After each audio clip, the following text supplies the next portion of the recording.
Welcome. Welcome, everybody. Come on in.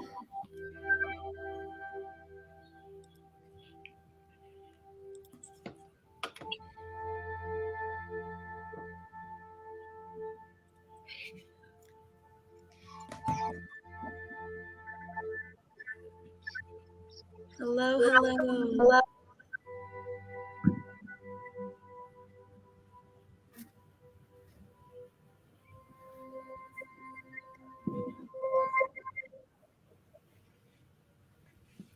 Okay. Hello, everyone. This is Whole Brain Teaching Inclusive Best Practices for Using the Magic Circle.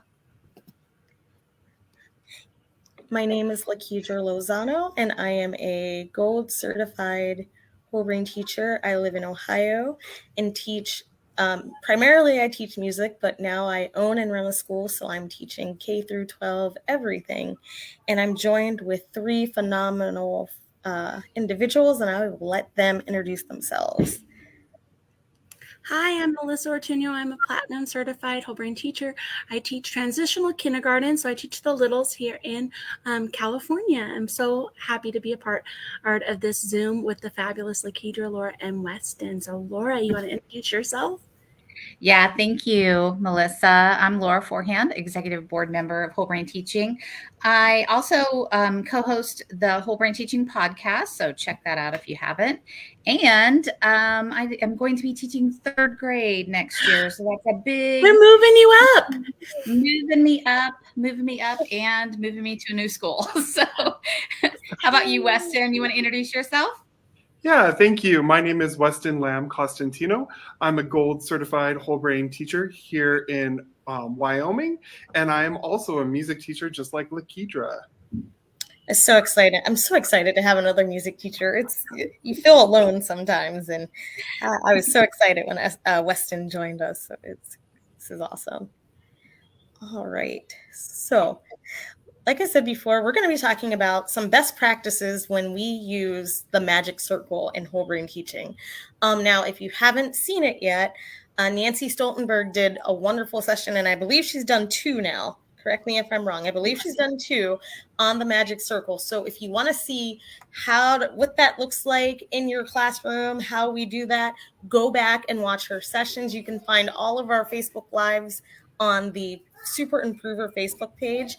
And I know there's a couple of different ways to get to those, but if you look there, you will find all of this information and then some. So let's get started, right?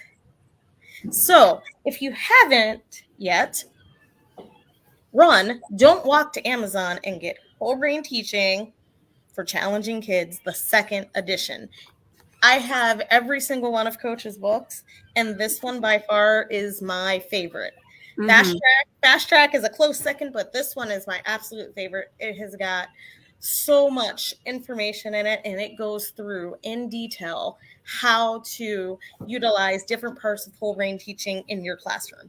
He has also made it modular, so you can go pick and choose whatever chapters you need or you want to implement in your classroom.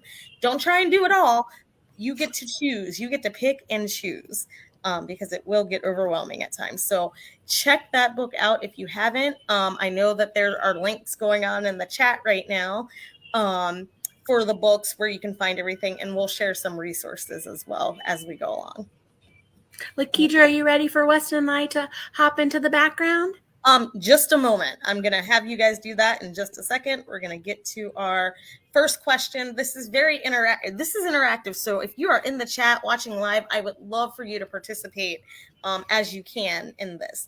I always like to ask this question in all of my sessions. So if you've been to some of them, I'm sorry, it's redundant, but I really love the answers that I get from teachers. So why is inclusion important? Why is inclusion important? So if you're watching live, please go ahead and type your answer in the chat. I would love to pick some out. And Laura, Weston, and Melissa, if you have your answers, that would be amazing as well. I would love to hear what you guys think about inclusion in the classroom. Well, mine, inclusion is important because we want to all work together. Inclusion is important so that we can all work together. And Weston typed his. Inclusion is important because I am here to teach all, capital ALL, students.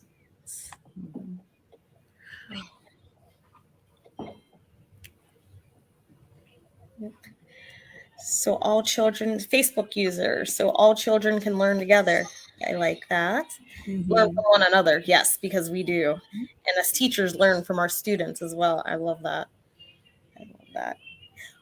Well, thank you. Thank you all for participating in that. I just like to ask because there's not a really good definition out there that I love. So I just love hearing from teachers. What's your thoughts on inclusion? Because again, and I'll say this probably in every session, oftentimes when we're planning for a year, we don't plan for the situations that end up in our classroom because we don't know what we're going to walk into or who's going to come into our classroom. So sometimes inclusion is an afterthought. And I always say, bring it to the front of your brain so that it's on your mind as you're going about your school year, as you're going about your planning. Right. LaKedria, would you like to see the other two? We have all children deserve an education. So totally goes with what you were just seeing. All children deserve an education. And inclusion is important because all students should feel welcome and be able to learn. Yes, absolutely. Absolutely. Thank you all. Thank you for doing that. All right. Well, Melissa and Weston are going to be producing in the background and we'll bring them back at the end. And Laura and I are going to be up in the front row kind of doing and demonstrating things. Okay. So we have our basic whole brain teaching magic circle. Right. So, Laura, will you be my student? I'm going to demonstrate what this looks like in your classroom. We're just going to just do a lap around the circle. Sure. All right. Hey, hey, hey, class. Hey, hey, hey, yes. Thank you, class. You're welcome. Mere words. Mere words. Today. Right now. We're talking about inclusion. We're talking about inclusion. Right now, we're talking about inclusion. Right now, we're talking about inclusion. Teach. Okay. Today, right now, we're talking about inclusion. Today, right this minute, we are talking about inclusion. Hey, class. Hey, yes. So thank you, Laura. You're welcome. That is the magic circle, how it would look, what that would actually look like in your classroom. So what we're going to do now is break it down and kind of give you some tips and tricks for some situations that may come up. So, but the first thing I want to do before we get into any of that is go over some important points. Laura mentioned this yesterday and I loved it. So I said, I'm going to keep this. I love what she said. We should always try to be inclusive in our classrooms and never exclusive. So if we find ourselves excluding a group or excluding an individual, and it's not intentional. I know it's not intentional, right? It's not intentional, but it happens. We need to change our plans really quick because we want to make sure that all of our students are welcomed and they feel safe, they want to learn, and they have a place in our classroom, and they need to know that. Okay, so always be inclusive, not exclusive. And if you find yourself being exclusive, unintentionally, change your plans up. Change up your plans. The next point I want to make is that in whole brain teaching, there's, we're firing all parts of our brain. So that's visual, that's motor, that's talking, all of that. You have students who are nonverbal, okay? Nonverbal does not equal non-communicative, okay? Nonverbal students can understand what you're saying. They can communicate back to you. They can do all of that. They may not speak all of the time, but they can do all of these other things that we can do as people who are, speaking and doing all of that. So make sure that your forms of communication with your students, if they use sign language, it's communication. If they have an AAC device where they're pressing the buttons and they're, the computer or tablet is talking for them, that is communication. If they have a PIX board or PEX board, which are pictures that you can get and, you're able to see what a child wants, that is also communication. All of these forms of communication are valid. So when we are using whole brain teaching, you have all of these forms of communication, and they're all valid and acceptable, and we need to be aware of what might come into our classroom. So Laura, will you summarize just the point about communication? Yes, thank you, LaKedria, because this really touches my heart a lot. I have a grandson who is nonverbal, and we need to not equate nonverbal with not understanding, because they can understand us. And whatever device that they choose to use to communicate with us, as you said, LaKedria, is absolutely 100% valid. So I'm so grateful that you made that point. Thanks, Laura. All right, so let's get into the magic circle. So the first part of the magic circle is our attention getter, and it's the class yes. So when I say class, the students say yes. So class yes, right?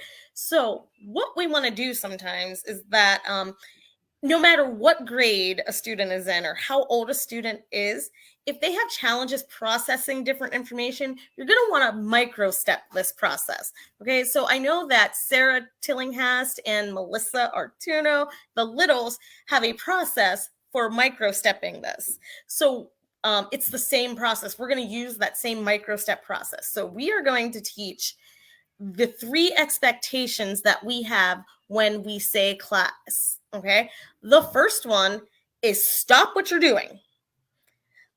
The second one is find the speaker. And I say find the speaker because if you have a blind student, they're not going to look at the speaker. They're going to turn their head in the direction that the sound is coming from. Okay. And then the final step is to fold your hands, or I always say put your hands in a position where they're not going to get in trouble. So that might be on your lap, that might be on your desk. If the student has to do something else and can't physically fold their hands, that's okay too. So Laura, let's just practice the micro step process of stopping what we are doing. So can you pretend to teach or to talk or to do whatever? And when I say class, all you're going to do is stop what you're doing. Okay. Yeah. I don't know if you know, but like this weekend, I'm so excited because hey, I'm going class. Hey, yes. Okay, so she stopped what she was doing, okay? And then the second thing she did was find the direction of the speaker. I don't like to say focus on the speaker. I don't like to say look at the speaker. Find the direction of the speaker, focus your attention on the speaker. So that was the second thing she did. And the last thing she did was folded her hands. So we're going to teach that explicitly, and we're going to go through step by step by step, probably many times to get that so that they know that this is how we do it. So a lot of repetition. So the first thing we want to do is micro step this process. The second thing we want to do is repeat, repeat, repeat. Okay. And then we want to use variety. Whole brain teaching is full of variety, and we want to make sure we keep that. However, you have students that process things differently. So it's however I say class, you say yes. Sometimes we get silly and we want to be silly. That's okay. And we do dances and different things like that. So if I'm like, hey, hey, hey, hey, class, it might take someone a minute to process that. So we want to make sure we're giving ample time for those things. So here we go. So here's that point. So micro step the process, and use those visuals. So if you see, I have the visuals, stop sign, find the speaker, and then I have the hands folded. Use those visuals as you need. Laura, let's just practice that one more time with real slow. Yo, yo, class. Yo, yo, yes. Okay, so I used a little bit of variety, took it slow, and she was able to pick that up. So give your students the processing time. All right, here we go. The next part is our manners. Thank you and you're welcome. The only thing I have about this part of our magic circle is teach the gesture. So we want to put our hands over our heart when we say thank you, and it's the exact same gesture when we say you're welcome. So thank you, you're welcome. And then the only other thing is model manners all day long. Use them all day. It's needed. Coach talks about how just using manners makes everyone smile, and it trickles down from the classroom to specials to the cafeteria to the crossing guard to the janitor. It trickles down, and it's so amazing when our students use manners. Do you have anything to add, Laura, on that? Because I know that also touches your heart as well. Yes, I love manners, and you said it well. Model, model, model. The more we model for our students, instead of saying you need to say thank you, you need to say you're welcome. If we're modeling that, then our kids are going to pick up on it. And you're exactly right. My kids last year were the kindest kids to our cafeteria staff because they always said, thank you for fixing our lunch. Have a great day. It just melted my heart every time. So model, model, model. I love that point. Love it. All right. So let's get into the next part. And this is the part that a lot of us whole brain teachers, and I see a lot of new whole brain teachers coming in, and they struggle with the mirror words and gestures. So let's talk about it. All right. So whoops, let me hide that. There we go. All right. So our mirror words. Okay. So when I say mirror words, you say mirror words. Mirror words. Mirror words. So again, this can have variety in it too. They can be smaller mirrors. Mirror words. Mirror words. So you can change your voice. You can change the way you're doing things. Again, give them processing time. Now, what do we do with our mirror words? This is our direct instruction part of the game, okay? Part of our cycle. This is when we're going to teach something, okay? So you want to make sure, though, that you can describe the gesture you are using. So be descriptive about the gesture. So if I were teaching, I'm a music teacher, so I'm going to use melody as an example. If I am teaching melody, I'm going to say, okay, everybody, show me your microphone. Show me your pretend microphone in your hand. And now we're going to pretend like we're singing on American Idol. And that is our gesture for melody. So I'm able to really quickly describe that gesture. So when I say mirror words, you say mirror words. Mirror words. Mirror words. Melody. Melody Is the tune of a song. Is the tune of a song. Melody. Melody Is the tune of a song. Is the tune of a song. Okay, so that is how mirror words would look like, but I described the gesture before I ever said mirror words, okay? Now, today, Sarah Metter just did a wonderful session on gestures. And if you haven't seen that one, run. It's such a good presentation. I go watch her every year because that's one of my favorite ones that she does. She does an incredible presentation on how to use gestures and what they are. The second thing I want to say is consider only using memory gestures. So she says there is a difference between memory gestures and social gestures. Us K through 4 folks, we're going to use a lot of social gestures just to keep the engagement up, right? We're talking with our hands, we're moving around, we gesture a lot. Usually in the upper grades, though, that doesn't happen, and we're only focused on the gesture that is related to the content that we're teaching. So they're memory gestures. So that melody, that microphone is going to stay in your memory, okay? So that's melody. Show me your gesture for melody. There we go. I see everyone's microphones up. So we all know that that's the gesture for melody. I don't have to say anything else, and it's not overloading a student. It's not too much and too busy for a student. Okay, and then if you haven't seen it yet, we have been using mirror variations. So the first variation, and we use it on Zoom a lot, is silent mirrors. So Laura has been doing silent mirrors with me. Okay, so the student does, or the teacher talks, and the student only gestures. That's all they're doing. They are modeling, not talking back. Okay, so silent mirrors. Okay, melody is the tune of a song. So they're just gesturing. Okay, so this is handy if you have a class who can't handle too much noise or can't handle the busyness of mirror words. Okay. The next one we have is our magic mirrors. So we're going to pull our rabbit out of our hat and say, magic mirrors, whoop. And this is where the teacher is talking and the student is just making up a gestures. So Laura, let's try magic mirrors. Perfect. Magic mirrors, whoop. Magic mirrors, whoop. Okay. We're learning about melody today. And melody is the tune of a song like Happy Birthday or Twinkle, Twinkle, Little Star. Mirrors off. I always forget to turn my mirrors off. So that is magic mirrors. So if your class, members of your class, and you know this about your class, if they have a problem with things that are too busy or too loud, these are some options that when you are delivering instruction, you can use because everybody's going to take that instruction in. So that's our direct instruction part of the game. So here's our little banner here just to, describe your gestures. Use more memory gestures than social gestures to keep it less busy, and then utilize the mirror variations in your classroom. It keeps it keeps the variety going, and again, it's a lot less busy for some of your students that might struggle with that. All right, moving on to teach okay. So for me, and this is my opinion, you guys might have other opinions, the teach okay part of this is the most overwhelming part of the cycle.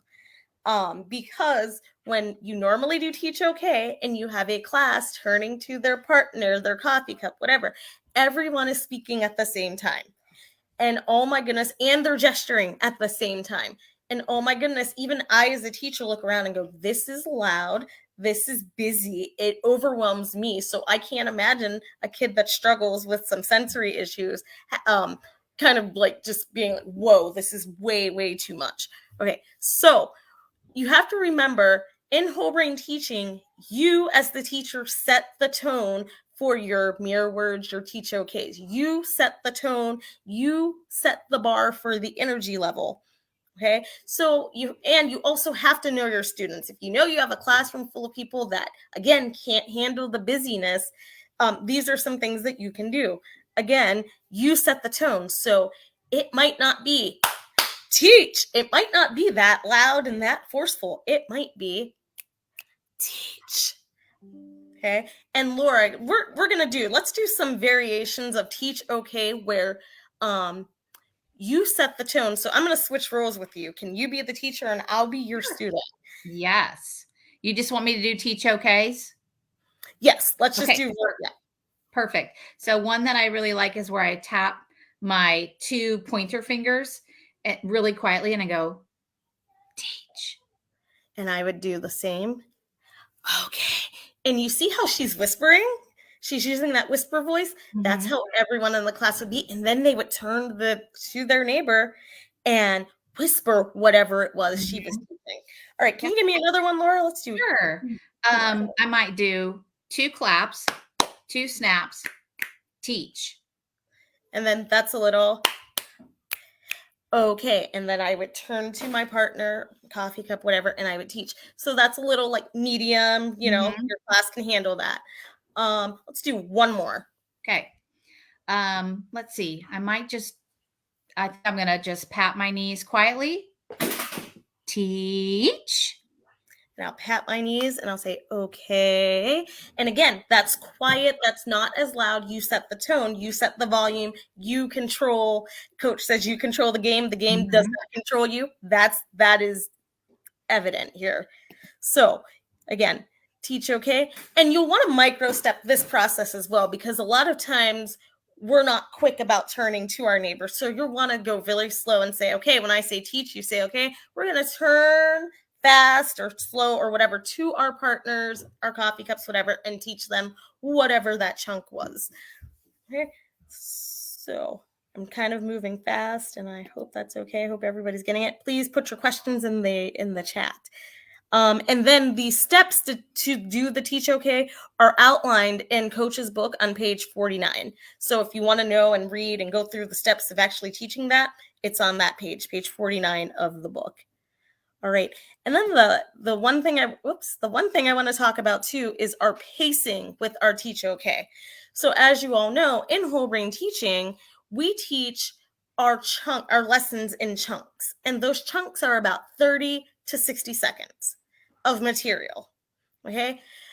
Some students may need that chunk of information a lot shorter.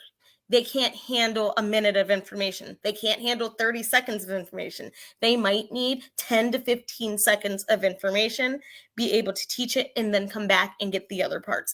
Specifically with students with ADHD, I'm finding, or other processing disorders, auditory processing and different things like that.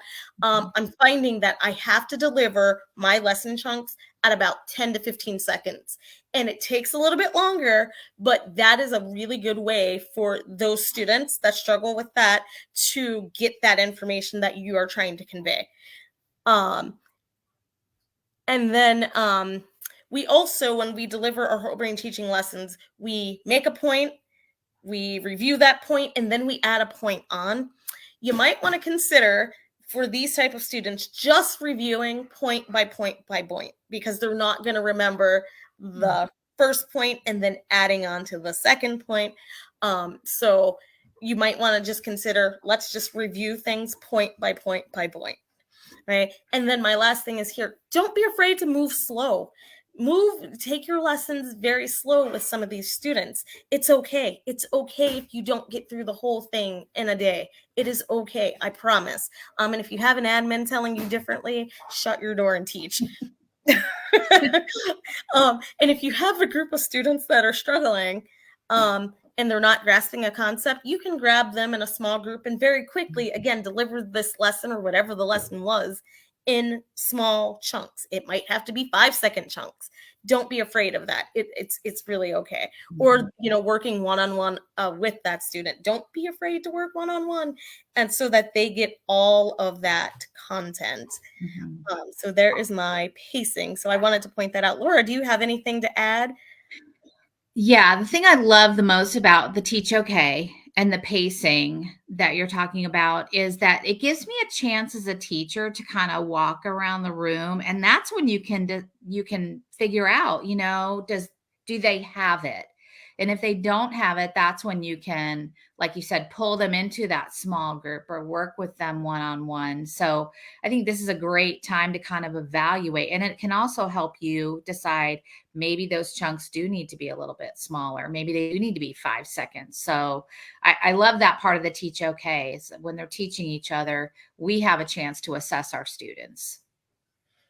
Thank you so much, Laura. So that was the end of the magic circle. So that's the Teach OK, and then you would go back to the class. Yes. So if you have any questions, like I said, please put them in the chat. Melissa or Weston, are there any questions in the chat currently that we can highlight? Maybe, and I can you can help answer. I just wanted to do a quick, sometimes I get frequently asked questions. Can everyone hear me? Okay, great. Sometimes I get frequently asked questions about whole brain teaching. And one of the bigger ones I get is, what about American Sign Language, British Sign Language? What about sign language? Why are we using gestures? Why are we not using ASL? For a couple of different reasons. Whole brain teaching goes all around the world, so not everybody uses like American Sign Language. So that's one. I know that was one of the big reasons. The other reason is that American Sign Language is a communicative tool. Okay, they're using signs to communicate. We are using our gestures to lock a concept in our students' brains. Okay, so that's the difference between our gestures and ASL. So if you are teaching ASL in your classroom or British language, whatever sign language you are teaching, please do that, because they should learn how to communicate with each other. But you can use whole brain teaching gestures in conjunction with ASL, British Sign Language, etc. Your kids will know the difference. But just know that American Sign Language, British Sign, that is for communication. Our gestures are helping our students lock a concept into their brains. So again, when you think of melody, if I say melody, everybody should be pulling out that microphone, right? You remember that, oh, that's the microphone. I got it. Cool. Okay. Is this sensory overload? Absolutely yes. 100% yes. And if you struggle with sensory overload, again, you set the tone. You are the teacher, you set the tone, you run your classroom. So if you struggle with sensory overload and all of that, you set the tone for these students. You're going to help yourself, you're going to help your students. So just remember that. And keep an eye on your students who, struggle with change, struggle with variety, different things like that. You got to know your students. And then the last question I get is, I'm a teacher with a chronic illness or a disability. Can I still use whole brain teaching? Absolutely, 100% yes.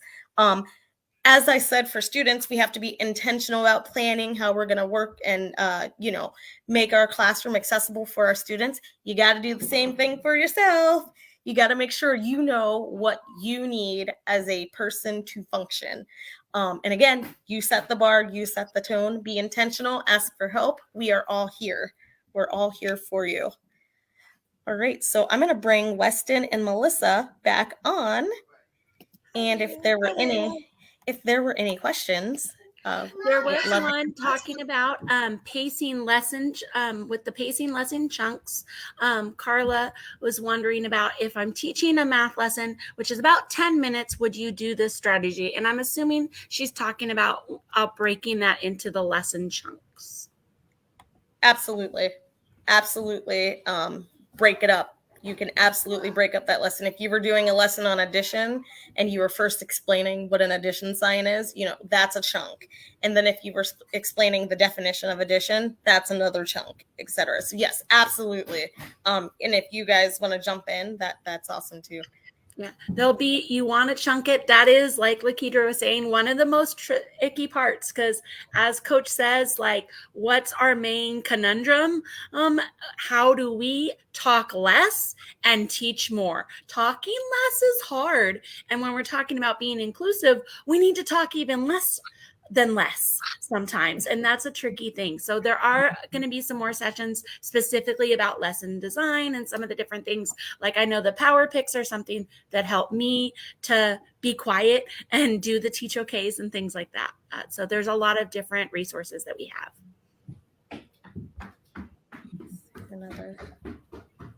And then I'm going to follow up to that one. And so you only have 2 points in your lesson or 2 concepts. You're still chunking and doing a lot more teach okay and repeating. And you probably, in a 10-minute lesson, can break it up more than you think, or they're going to be doing practices. So you're not talking. That, I don't know, Laura, if you teach some of the second and third, or what do you think? Mm-hmm.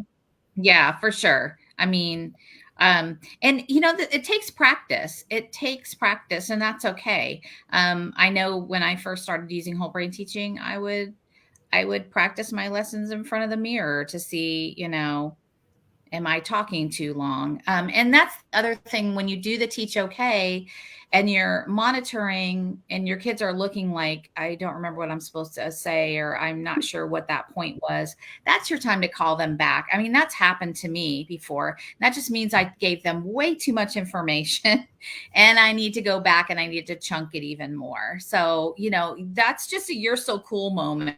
And that's not a failure of any kind, because we all have to learn how to talk less, and let our kiddos teach a little bit more. So we know how to chunk those lessons. Yeah, and that's student-powered classroom. So when the students are leading lessons, that's like the greatest thing ever. So you hand over the reins to your students. They'll enjoy that, I promise, and it's really good for them. and I'm not sure which Facebook user, because I'm back on StreamYard, but this is, he or she practices in the shower, in the car, on the way to school. So there's always time for us to practice. Yeah. And I think that's why I love these summer Zooms so much, is getting to practice with all my friends. Yes. Right. And Because we're all Weston, I think those were the main ones. And Weston, 20 finger woo to you for being the chat guru. You guys have not just the main points, but all the wonderful key things from all these slides right in the chat for you. Oh, so thank you, Weston, for that. You're welcome. I was just going to add a quote from Coach's new book that I absolutely love, talking about the practicing in the shower, in the car. He says the less work you do outside of class, the more work your class will be. And I think that is huge. Teaching is not easy. The more work we're going to do, the better our class will go. Yes. And that's a hard one, because you want to balance. Like, we don't want to be spending all our time on the classroom things. You need to be balanced too. But it is definitely if you just walk in and like, yay, I haven't thought about school at all, not going to work. I know we all can speak to that. I saw a question pop up from Facebook user. So one cycle 4 or 5 times, and then before breaking into small groups. Oh, So one cycle 4 or 5 times. Yes, 4 or 5 times going through the cycle. Oh. Absolutely. All right. Well, thank you all again for being here. If there are any questions, you can throw them in the comments. And if you are watching the replay and you have questions, please put them in the comments. We will go back and answer them. And until then, we will see you all soon. Thank you so much for being here. Thank you, everyone. Thank you. Oh, Joseph, great job. He knows how valuable this is. Good to see you. All right.